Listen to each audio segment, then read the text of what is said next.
Hello, and welcome to another episode of Philosophy for Flourishing, the podcast or a podcast of Objective Standard Institute. I'm Craig Biddle. I'm joined by my colleague, John Hersey. And on this podcast, we talk about philosophy and how to use it to make our lives the best they can be. This episode, we want to talk about the situation in the world today, which we're calling and the need of individualism in that situation. We're calling that individualism in a time of collectivist chaos. So I want to just set the stage by reflecting a little bit on what has happened in the past few months to cause the kind of chaos that we're seeing in the world today, particularly in America. This began to some extent with the onset of the COVID-19 crisis and the lockdowns that followed from that. And these lockdowns initially were putatively to ensure that the healthcare systems were not overwhelmed. But when it relatively quickly became clear that the hospital systems were not going to be overwhelmed, the lockdowns continued.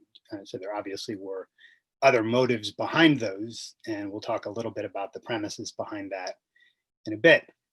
And then more recently, with the killing of George Floyd and the clear police brutality that was involved in that, riots were triggered by that, and all sorts of protests and riots and violence, and a big package deal of legitimate protesting to some extent, and all sorts of rights violating, chaotic, violent protests to boot.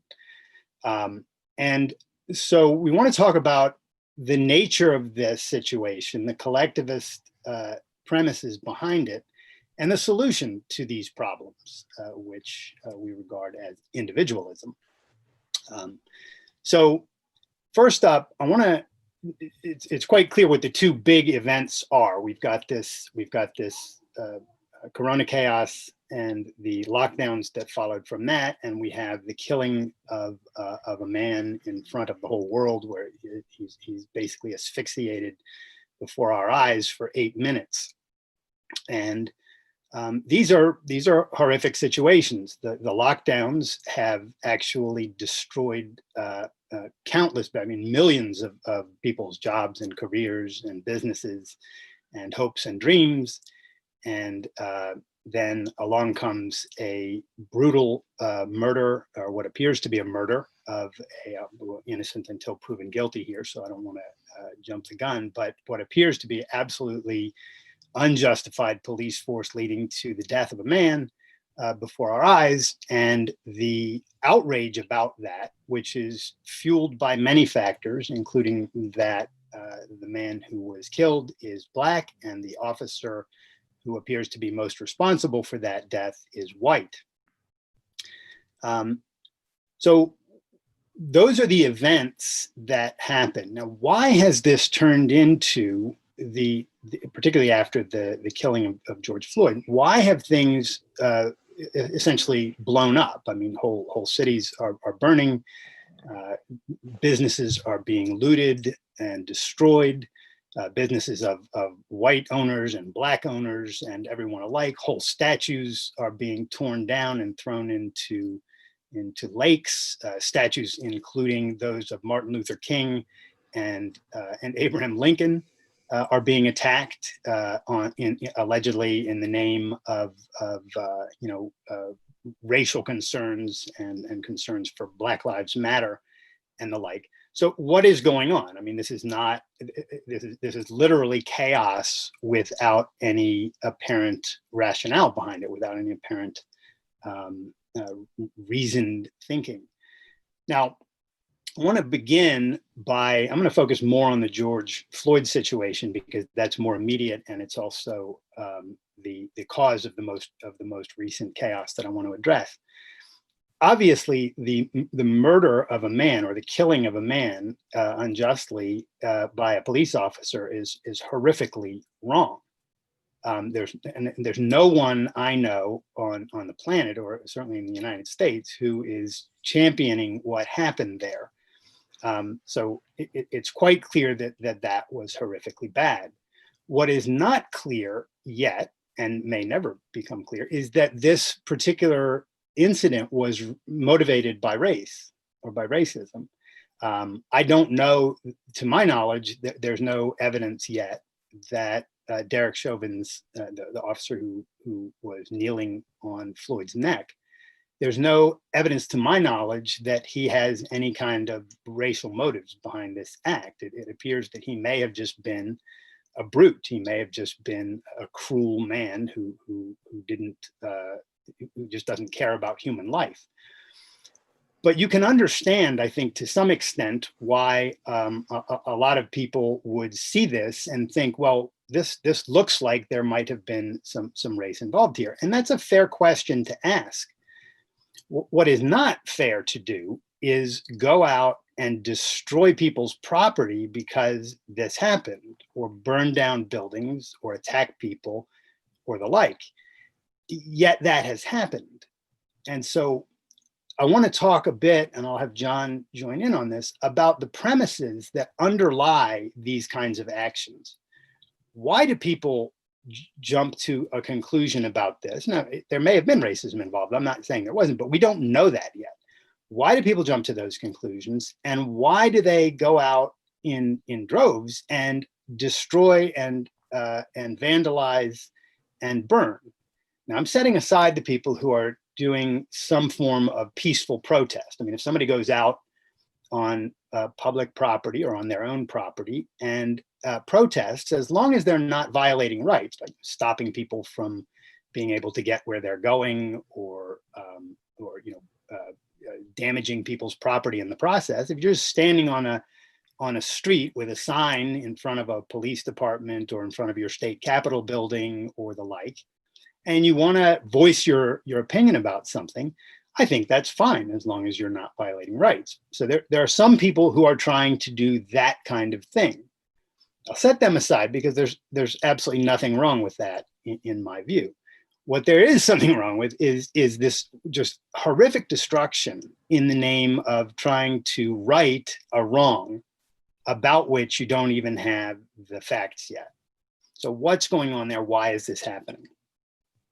Well, I think the main thing that's going on is there is an enormous amount of collectivism that has built up in our society in the past several decades. And it was sort of pressure cooked during the time of the COVID lockdowns for about 3 months. People were very frustrated with life in general. They were losing their jobs. They couldn't leave their homes, et cetera, et cetera. Then you have this horrific killing in front of our eyes, and the ability for people to just freak out and release all of their pent up frustrations and bring into that this collectivism that I think has been swelling in the American psyche for a while is what I think has really caused this. So I want to talk a little bit about what collectivism is on that count. But I also, John, I want you to jump in and say a few words before I dive into what I think is the nature of collectivism versus individualism. Yeah, I'm really glad that you brought up the distinction between peaceful and rights protecting or rights respecting protesters and rioters who really have no regard for the rights of others. I think that's a really important distinction not to lose sight of. And what's interesting about the rioters is that they seem to think that we can, that two rights make a wrong. I think you said something like that. That we can achieve justice for George Floyd and other victims of senseless violence by perpetrating more senseless violence. And I think if you just state what's going on in those terms, it's on its face just absurd. What these people really want, I think, is they want the equal protection of everyone's rights. Yet the way that they are attempting to get that protection is by violating people's rights. So yeah, I think we do need to dig into what are the motives here. And I think one of the motives for sure is people are extrapolating from statistics. They say, okay, there are these, and this is open to debate too, but they say, well, there are these statistics that seem to indicate strong biases in police tactics and law enforcement. And these show that Blacks are persecuted at a much higher rate than whites are. Well, let's just grant that for just a second, that this statistic is actually true. And I don't think it is, but we can get into that. We can't go from a statistic, which shows us something in the aggregate, to some conclusion about the particular motives of a particular individual.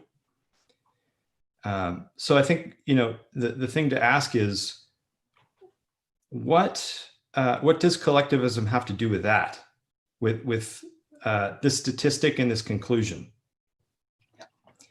Yeah, good point. The statistics, first of all, there's statistics all over the place. I mean, you can get statistics from one side saying one thing, and then if you turn to statistics that you'll find from reporters like Heather McDonald, Larry Elder, Coleman Hughes, you'll get a whole nother set of statistics. And I mean, you can either spend the time to dive into these and see which of these, which of these sets of statistics are correct, if any of them are, or you can take the position that, look, regardless of what the statistics are, we can talk about the nature of racism, the nature of crime, the nature of rights, and the like, and zero in on what needs to happen and what people should be advocating here if we really do want peace and harmony in the future of this country. But before we dive into what collectivism is, I want to just say a few words about what America is and what America is supposed to be, the premises that this country is based on, because part and parcel of this, of the claims that what's happened here is racism, is the idea that there's systemic racism in America. And I really think that that's a dubious claim, and I want to say a few words about that. First off, the idea that America is somehow an inherently racist country at this point in time is ridiculous, truly ridiculous. But given the nature of the government school systems and the non-education or the false education that so many people have had about the nature of America and the history of America, it's not hard to understand why so many people might think that. But the fact is that America was founded on the principle of individual rights. It was founded on the idea that every person has an inalienable right to life, liberty, and the pursuit of happiness. And granted, for the first 60 to 80 years of the country's existence, there was this horrific thing called slavery that was an abomination, but that was precisely a violation of its founding principle, and it was ultimately abolished through a long, bloody civil war on the basis of that principle, right? So the North was upholding the idea that no, this principle of individual rights applies to Black people as well as white, because they too are individuals, and so the war is fought on that basis. Then you've got some horrible things that happen after the war. The Reconstruction period is not good. The KKK, blooms, and it's not like at the end of slavery, Blacks just were raised to the same treatment before the law and in society that whites had. So there's this sort of fits and starts in American history where we start out with a great idea. We have a bloody civil war trying to resolve a contradiction in that idea. There's some ups and downs after that. And after several more decades, we get to essentially a place, by the time you're through the civil rights movement in America, we are essentially at a place where Blacks are treated, as other minorities are, equally before the law in the United States. And to look back at the history of the United States and just say that this country is racist and that the white people who formed and built this country just set it up to be a racist environment, which people claim in the whole 1619 project on the basis of that ridiculous piece in the New York Times is based on this idea, is truly absurd. But because Americans have not had anything like an education in history, they don't know this. And so they're told this, and this is what I think helps to feed the collectivism in America today and the racism in America today. That people have been told that this is the case. But even in recent history, belies this idea. I mean, look, we've had a Black president. We have Black millionaires and billionaires throughout this country. We have Black celebrities. Look at Oprah and look at Will Smith and all of these extremely successful, very wealthy, well-to-do, super intelligent Black people who have completely shown that Blacks in this country can rise and live beautiful lives. Look at the writers: Thomas Sowell, Walter Williams, Larry Elder, Coleman Hughes. Look at these people who are Black and obviously taking full advantage of the freedoms that they have. And there's just, if you actually open your eyes and look out in America, you see that Americans by and large are not racist. We are a country of people that treat each other as individuals by and large. There is, however, built into our psyche at this point, this sort of collectivism that I think is what's blowing up right now. And it's partly because of bad education, and it's enormously because of bad philosophy. The two are largely connected. So I want to talk about what individualism is. I've touched on a little bit of it because the history of this country is all about individualism. The principle of individual rights is a core element of individualism. And I want to talk about the difference between that and collectivism, of which racism is just a particularly primitive and crude form, right? So first we'll say what is this thing, individualism? So individualism is basically the idea that the fundamental unit of moral concern is the individual, and that he should also be the fundamental unit of political concern. That the individual owns his life belongs to him, his work and his efforts and the earnings from his work belong to him, and that he has a moral right to live his life in accordance with his judgment, right? And that he is distinct from the group. He can be a member of a group, he can be a member of a chess club, he can be a member of a political party, he can be a member of a religious group. So he can be a member of a group, but he stands as an individual. He is his own person, he has his own life, his own mind, his own body, and he's in control of those things. Now, the interesting thing about individualism is that it's perceptually true. It's actually, we can see that it's true that individuals have their own minds, their own body, their own life, and that they are distinct from any groups that they belong to.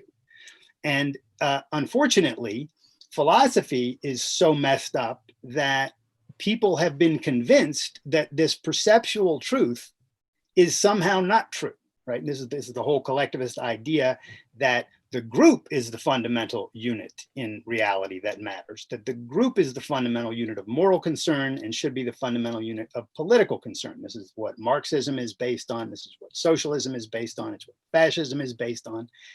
And it's deeper, though, than just politics. It's the idea that, morally speaking, the individual is not the fundamental unit of concern.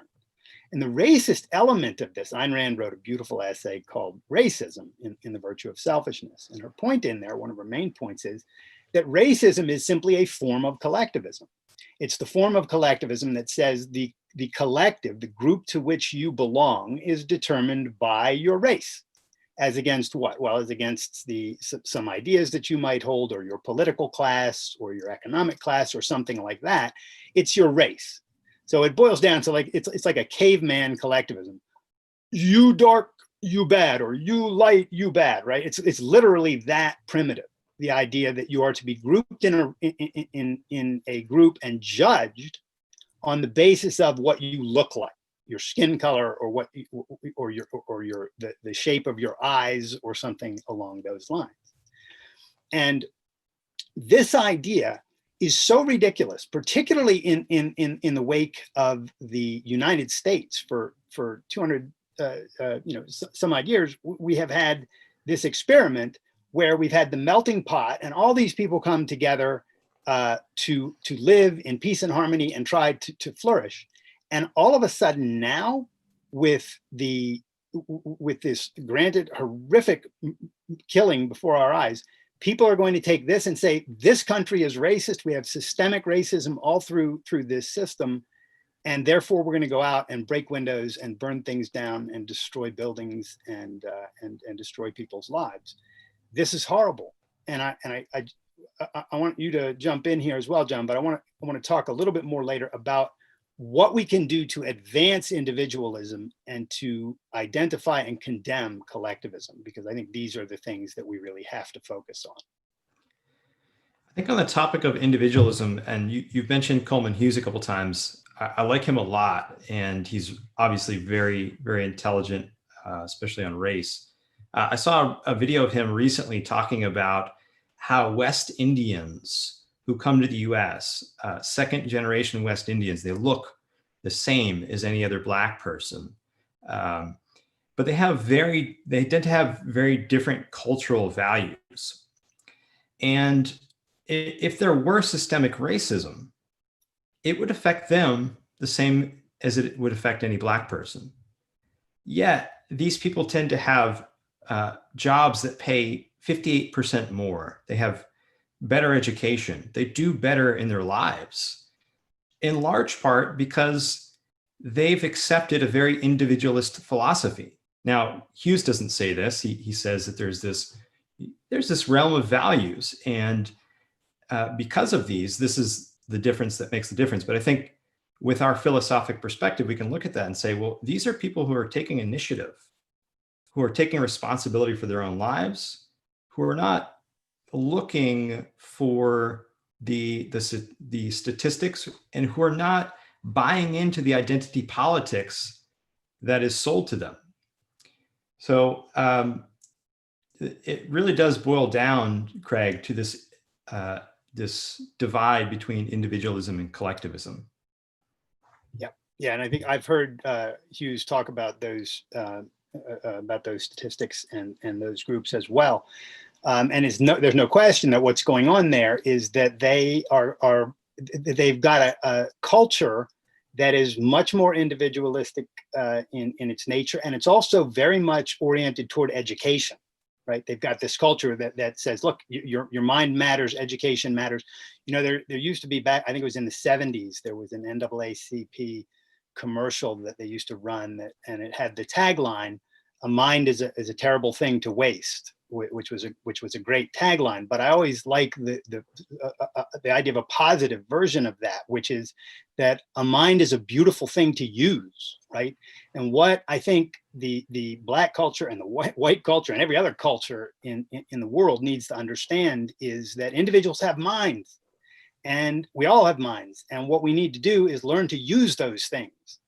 And that's what I think the point that Coleman was making about those cultures is really comes down to, is that they respect the mind and they respect the need to use the mind, and therefore their culture is completely different than other people who look just like them.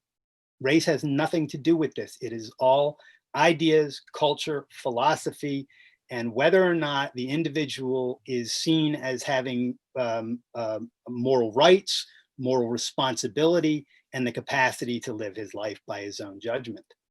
And this is the thing that I think really everything comes down to, and this is the core of individualism. It's that the individual does have these things: moral responsibility, moral rights, and the capacity to use his mind and live. Now, this has largely been beat is the wrong term, but it's almost not the wrong term, because it's largely been beat out of people in our horrifically bad government schools, which are so poor, particularly in the lower income inner cities. The schools are so bad that it's not just that they're wasting the kids' time, they're literally destroying their lives, because these kids go to these schools, and not only are they not taught truths, they're, to the extent that they're taught, they're probably taught falsehoods that would make your skin curdle, particularly if they're taught anything in history. They use books like Howard Zinn's History, which is a complete bastardization of actual US history. They're certainly not taught, science and literature and how to write and how to think and the like. So these kids, what do? Well, they just hang out in gangs which fosters this collectivism versus fostering the kinds of individualism that you would get if they were taught to use their minds. John Dewey, who famously helped to found the progressive education movement in America, was explicit about this. He said that studying facts can lead to selfishness, to too much individualism in the individual. And that's why we need to not have kids focus on facts and the like. We don't want them getting proud of their ability to understand and to be independent. We want them to socialize. We want them to fit into the group and get along with their kind, right? And so this all began in the 20s, this progressive education movement, and it has swept through the decades of American schooling ever since then and destroyed our schools. And because of that, it's no wonder that kids are becoming little collectivists who think that if something happens to somebody of the same skin color that they have, that they've all been equally attacked by that fact, and we must immediately say that this is racism and go out and burn things down. It is completely the responsibility ultimately here of educators, philosophers, and intellectuals who refuse to acknowledge the absolute brilliance of the better parts of America and American history. Granted, there have been some horrifically bad elements. Slavery was a huge stain on America, as were the elements following the Civil War, where Blacks continued to be oppressed in various ways. And even today, there's all sorts of aspects of American culture that are really bad. For instance, the government schools that I'm talking about, and the sort of leftist media that keeps pushing a victim mentality on young minorities, rather than telling them, hey, you guys have opportunities out there and you've got minds, go use those minds, take advantage of the opportunities. They tell them instead, oh, you're suppressed by the man, and you really can't make it on your own. You need a welfare state, you need handouts. Who was it? Michael Gerson, I think, the one of George W. Bush's speechwriters, had that wonderful line, the soft bigotry of low expectations. And you want to talk about systemic racism in America? I'll tell you where the systemic racism is. It's in the soft bigotry of low expectations pushed by the left in this country, pushed by those who advocate the teachers' unions and the government schools that are destroying the minds of kids on a daily basis. Why? Because they have this soft bigotry of low expectations. Their idea is, well, these kids can't make it on their own. You want to talk about racism? There it is, plain and simple. These kids can't make it on their own. Why can't they make it on their own? They have minds. They have opportunities.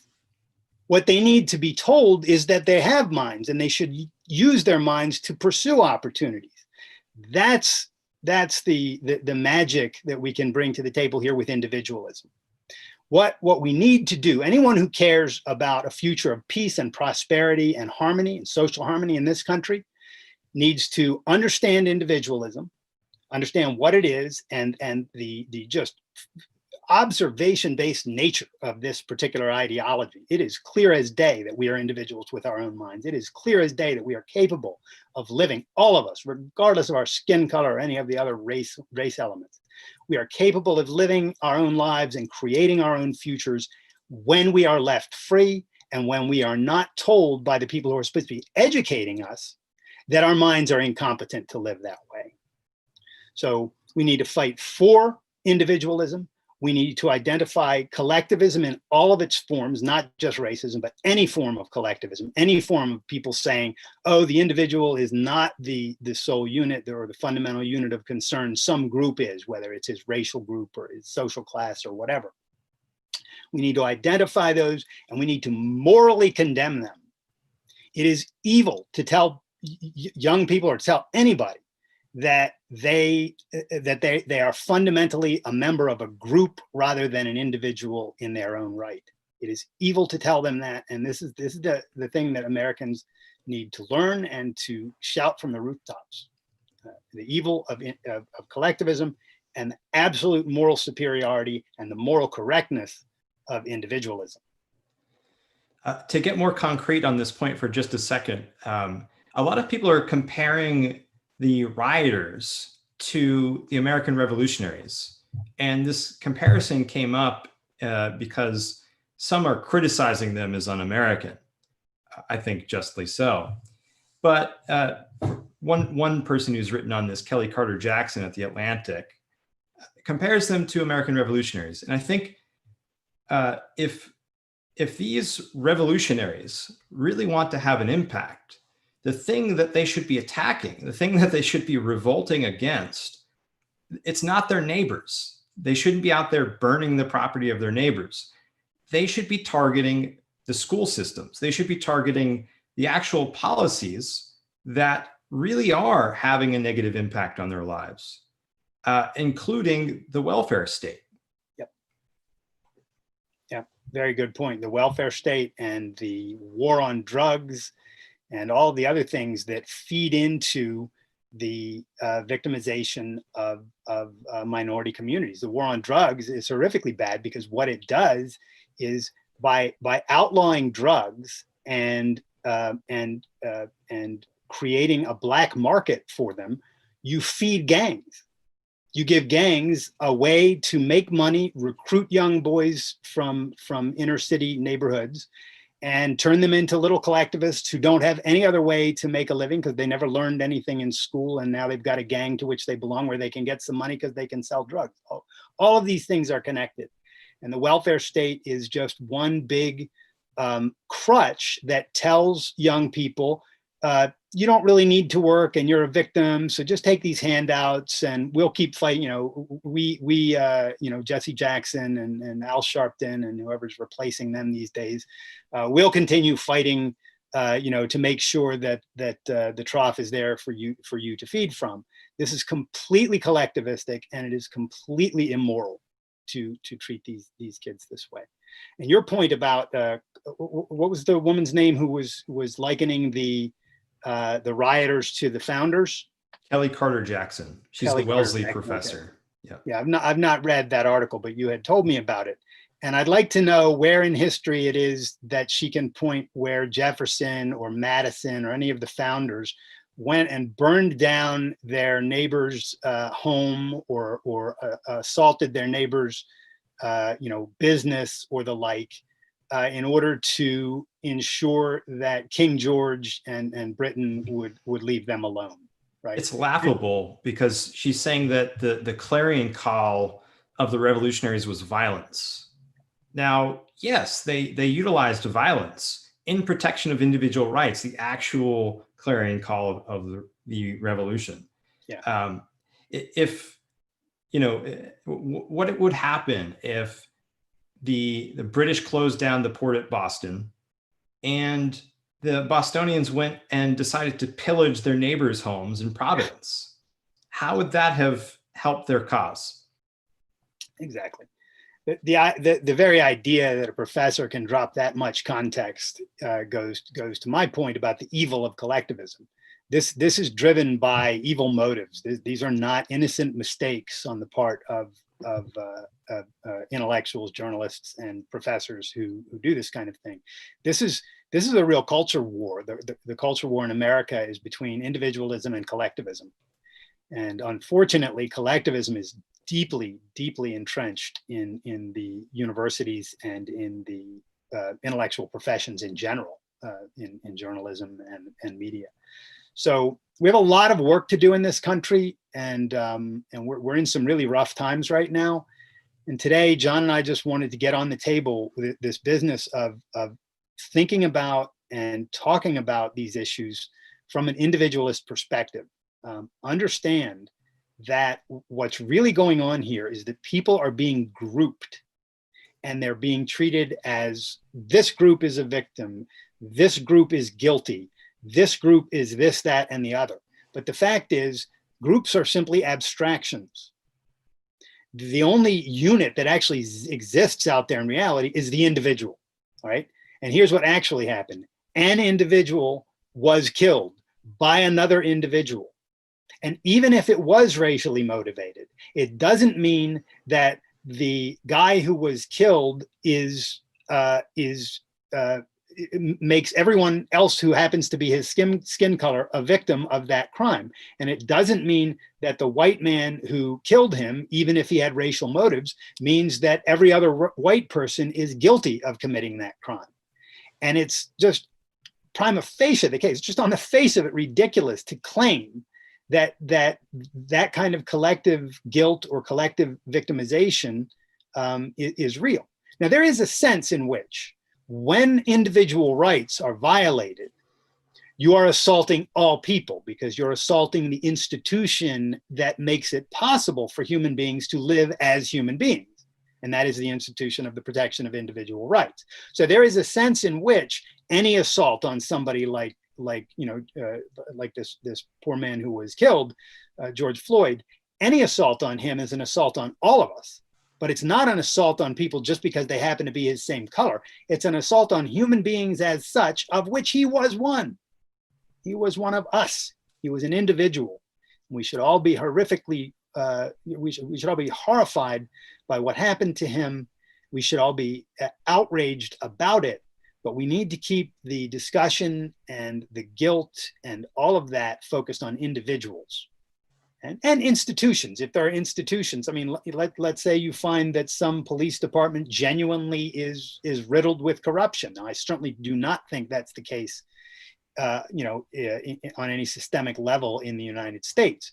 But there are definitely bad cops here and there may even be departments that are corrupt. Well, let's find out where they are and deal with them accordingly. Right? There are laws that protect, and I have a whole nother show on qualified immunity and that stuff. I don't even want to get into all of that now, but there are some bad laws on the books that need to be addressed. Institute for Justice does some really good work on this count, as does Pacific Legal Foundation, not so much in the same area, but there are several organizations that are working on this front. And so there's a lot to be done there too. But even that stuff is all driven by individualism versus collectivism. Why is it, so take qualified immunity just for a second. Why is it that government officials and policemen are supposed to have immunity unless there is some prior identical case to the bad thing that they did? Because they're being treated as a group rather than as an individual who committed a clear crime based on the idea that individual rights is the standard for judging crimes, right? So even there, collectivism is the driving factor. But I've actually brought up a whole nother show and we don't have time to keep going on that. But we'll talk about this more in the future. I think, unfortunately, there's going to be no end to the need to talk about individualism versus collectivism in the coming months. So we'll do more than one show on this, and more than one show on racism and the like. It's certainly not no one here is denying that there are racists in America and that there are racist cops and they need to be dealt with, for sure. There's something that David Webb said. I think he was addressing the Oxford Union. And he said that America is not perfect, but we are working toward a more perfect union. And how do we do that? I think this ties back to the beautiful quote that you brought up earlier, Craig. I might get it wrong, but I think it was like, a mind is a beautiful thing to use. Yes, that's it. And that's exactly what we need. We need to use our minds as individuals, need to look at the policies, look at the bad things that they cause to happen, investigate what we could do to create better policies. Perhaps we need better screening of police. Perhaps we need more objective review processes for looking at police complaints. Perhaps we need longer, better training.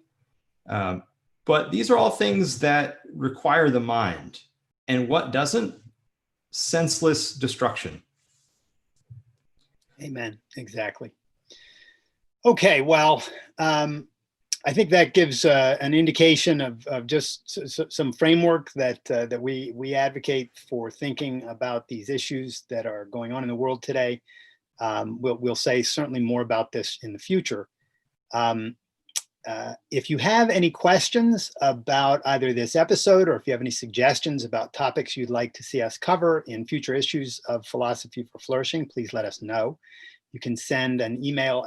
John, should they use the address team@objectivestandard.org? Is that correct? You can just email me even, John, Jon, @objectivestandard.org, and I'll put that in the show notes or something. Okay, great. And we'd love to hear from you. If you're enjoying this podcast, please share it with your friends, let them know about it. If you are really enjoying it and would like to give us a rating, I'm not sure whether we're up on iTunes yet, but when we get there, we'd love to have you give us another nice 5-star rating. Let's try to get this podcast out there so more people can hear it. We're going to be covering all sorts of topics from a philosophical perspective in the future, including those that you might suggest to us. And although, we're new to this, as you can probably tell, we'll get comfortable and get in the groove over time, and hopefully things will just get better and better. So thanks for joining us in these early episodes, and let's keep in touch. Till next week, keep loving your life, fighting the good fight, and living the great life. We'll talk soon.